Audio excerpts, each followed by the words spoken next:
Hello developers, Swift 5.5 is available now and one of the hot topic is async await. Swift 5.5 now supports concurrency. Previously we used operation queues or dispatch group for concurrent codes. In this video, we are going to use URL session to fetch the data from API and give corresponding result to our users. So let's start with the code. First of all, we create a new project. We will name it as a concurrency by Swift. We want Swift UI as a language. I am using Swift. Next, in the desktop I want to save.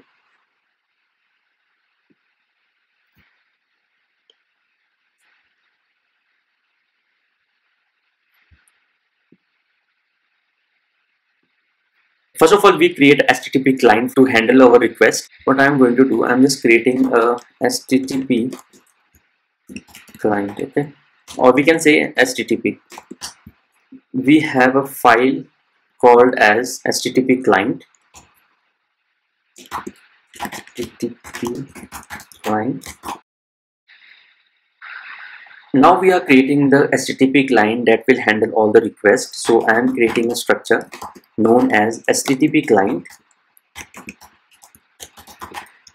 and it consists of a session. Let session equals URL session.share, and this function will handle all the requests. So I'm just writing request and the URL. It will take a parameter as a URL string in which we will pass our URL, and this is the function. Now we are getting the URL from this string.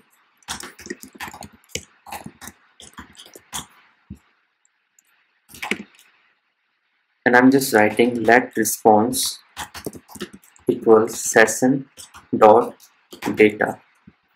Please keep in mind that this function is only available for iOS 15 from, and we have a URL. As you can see, this function is async. So what we are going to do, we will wait for our response, and it is also throwing some error, so we will use try. Okay, as this function is called asynchronously, so we will write async here. So what we are going to do, we are handling this inside the catch block, and we have a catch let error. Now see, this function will give us some results, right? So I want this function to be a generic and it will be of type decodable. So what I am going to write, we are just writing it as a decodable, and it will return us t value, that is generic. We have a response, right? We have a response as a tuple, we have a data and a URL response. So what we are going to do, we are just fetching the data from this, and I am using let JSON equals JSON decoder dot decode, and it will take the parameter. So we will write t dot self, and we are getting the data in response dot 0, right? This is the thing. So previously what we do, we just create some completions here. We just write a completions and just pass the values of t as void, right? Now we are going to use async await. So what we have to do, we have to just return the t value, right? So this function can return the error also, and it can return the appropriate data also. The best thing is we can use a result, and it will take t type and a error. So we are creating a HTTP error also, a class HTTP error.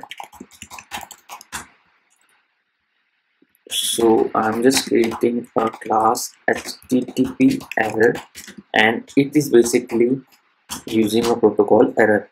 I'm just writing here HTTP error. It will return a t type and an error. Okay, I'm just writing here try. Now I will return dot success. It is a success case, so I'm just writing JSON, and it is a failure case, so I'm just written dot failure, and it will return HTTP error. So we are done with our HTTP client here. As we are going to fetch these users record, so what I'm going to do, I'm just creating a list of these users. So I'm just creating a new file, that is users view model. Okay, this is our user view model, and what I'm doing, I'm just inheriting Swift UI and also foundation class. We are creating our user view model, and this will use observable object, and we are using a publish that is users, and we have to create a model for the users also. So I am just creating a new file that is users model. I am using structure, and we are just writing user model, and we just copy a little things from here. So this is the thing, and we are just creating where user ID, it should be C long, and the ID, it should be of C long. We have a title, it is of a C long type, and it is completed, that is of boolean type.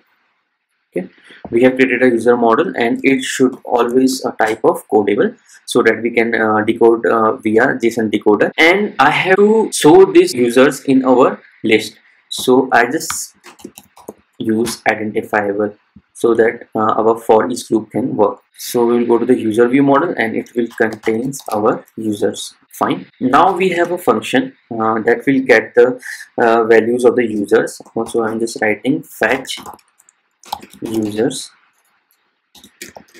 and we have a HTTP client, and we have a request, right? So our request would be, I will copy from here and just write this thing. So as you can see, it is a generic type, so we have to define let response, and it should be of result type, and here we have a user model HTTP error.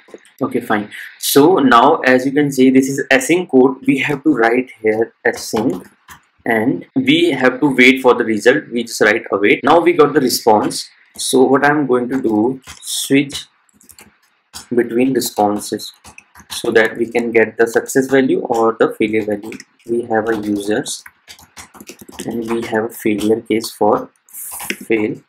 We have an error.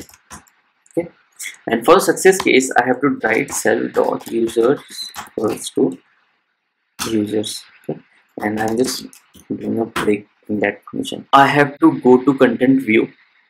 I have to create a scroll view so that I can show all our users, and I'm just writing for each. I'm creating observed object, and we have a view model that is users view model. Okay. Now for each we have view model dot users, and we will provide some default values because at the first time we don't have any users. So I'm just writing users model, and we have user here, and we just write a text. We have user dot title, and I want some padding, so I'm just write padding here. We have to convert this to string. It is string basically. On appear we have to fetch the data, so I'm just writing here. When you call any async functions, you have to use async. Now you have to call the function view model dot fetch users, and I have to wait for this function. Okay, now I just run this program.